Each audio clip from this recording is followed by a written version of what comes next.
عبد الله بن عمر نقل لي قال دا فرمایي چې لعن رسول الله صلی الله علیه وسلم نبی کریم علیه الصلاه والسلام لعنت ویل دي الراشی ابو اخ انسان باندې چې هغه رشوت اخلي او ورکړي. دې خبره باندې لږ سوچ. د الله نبی فرمایي چې د الله لعنت ته په اخ انسان باندې چې هغه رشوت اخلي او یې بل ورکړي. لعنت در رب العالمین د رحمت نه لري کېدل. حدیث کې راځي د الله نبی روانو یو قافله کې وکړو نو هغه د قافلې د مجن را بار کې چې د پوښتنه کې چې رسول الله دا ولې ودا چې کله راوته د کور والو مالک د باندې لعنت ویلې اجر چې موږ الله راګیر نکي دغه د وجه رشوت اخصل او رشوت ورکول دا زموږ د الله لعنت د انسان له متوجي کې رسول الله فرمایي د دین ځان ساتو کله چې در باندې الله لعنت وکړي نو به جنت ته ور محروميږي. ابو هريره فرمایي وی نبی کریم علیه الصلاه والسلام رشوت ورکون کې واخښتون کې باندې لعنت ویلې او هغه انسان چې هغه د دوړ مابین کې دلالت څه معنی تاسو دې خبره لږ متوجي شئ. یو سړی به چې هغه رشوت اخلي وي یو دکاندار به ته وګورته کې چې لکه دله به دومره مال ورکړي به فیصله کوي او ته به خپل دکانداری کوي چې ما پدې کې څه خو دې پلاني سړی دومره مال جمع کې بدیږي کې او خطه معلوماتو چې دا ور د رشوت مال دی واغ سړی اوس کوسولې نو یاد ساته رسول الله فرمایي چې الله لعنت پتا باندې مراد تم بګي غیر شوي مال به اخلي بل څو او یې سګیر شو بګي ته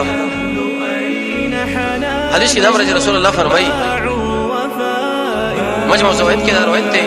امام طبراني باندې نقل کړی ترغیب او ترهیب کې مده الراشي والمرتشي في النار كم سړی چې رشوت ورکوي او اخلي د ځوان انسان رب العالمین د جهنم ور لبوسي و به سوځي یلتا. او عمرو بن العاص فرمایي دا دې بهترین صحابي د عرب پهلوانه به سمعت رسول الله صلى الله عليه وسلم وما رسول الله نور دي يقول ابو دشه به ویلي ما من قوم يظهر نشته یو قوم چې کارش پاږي کې سودا الا اخذوا بالسن مگر د انسانانو باندې الله وشکلی راولي وما من قوم او د قوم نشه پاږي کې رشوت اخصل د عام شه مگر د انسانانو مرعوبي دارن وي يردون کې وي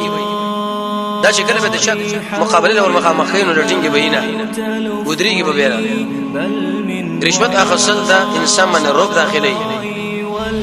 او قران کریم کې رب العالمین د منافقانو په صفت کې ذکر کړی چې کله به یوځای کې اسلام او د کفر مقابله یو د اسم مرعوب شي دی وتښتي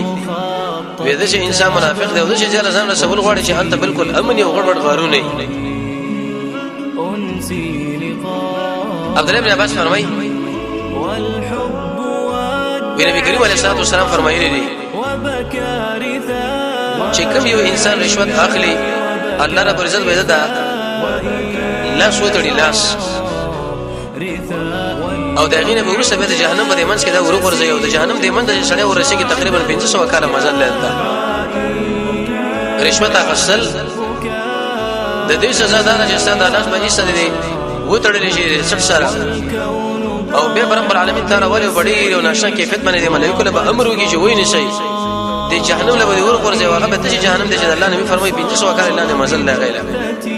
چې اشه تعالی وي وزن سزا در کوم د جهنم دی ورکته کوم او به درو واسه په سکند کې دا څومره ګرانه ده سخت خبره ده